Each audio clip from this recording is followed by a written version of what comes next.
ஒரு மனிதனுடைய நிம்மதியே இந்த உலகத்தில் பெண்ணிடத்தில் தான்.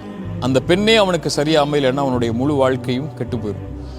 ஒரு தவறான உறவுக்குள்ள ஒரு ஆணோ, ஒரு தவறான உறவுக்குள்ள ஒரு பெண்ணோ, ஒரு மீனான பெண்ணோ அல்லது மீனான ஆணோ ஒரு தவறான உறவுக்குள்ளே வந்துட்டாங்கன்னு சொன்னால் அவங்களுடைய முழு ஈமானும் அவங்களுடைய முழு வாழ்க்கையுமே இழிவா அல்லது முழு வாழ்க்கையுமே கவலையாக கஷ்டமாகக்கூடிய சூழலை தான் நம்ம பார்க்குறோம்.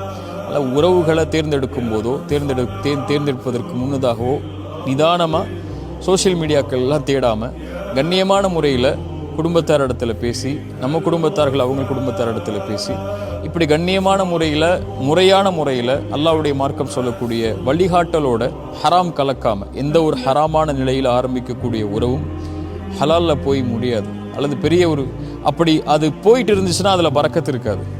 அல்லாஹ் அதில் அவனுடைய அருளை வச்சிருக்க மாட்டான். அப்படி ஹராமை செஞ்சீங்கன்னா அதிலிருந்து விலகி ஹலாலுக்குரிய காரியங்களை தேடி போய் திருமணத்தை ஹலாலான முறையில் நடத்துறதுக்குரிய சூழலை நீங்கள் ஏற்படுத்தி கொண்டீங்கன்னா அல்லாஹ் அதில் மிகப்பெரிய அல்லாஹ் பரக்க செய்யும். அப்படி முறைப்பட்ட முறையில் எளிமையாக திருமணம் செஞ்சு அழகான கண்ணியமான வாழ்வை அல்லாஹ் வாழ்கிறதுக்கு உங்களுக்கும் அல்லாஹ் நமக்கும் அருள் செய்யட்டும்.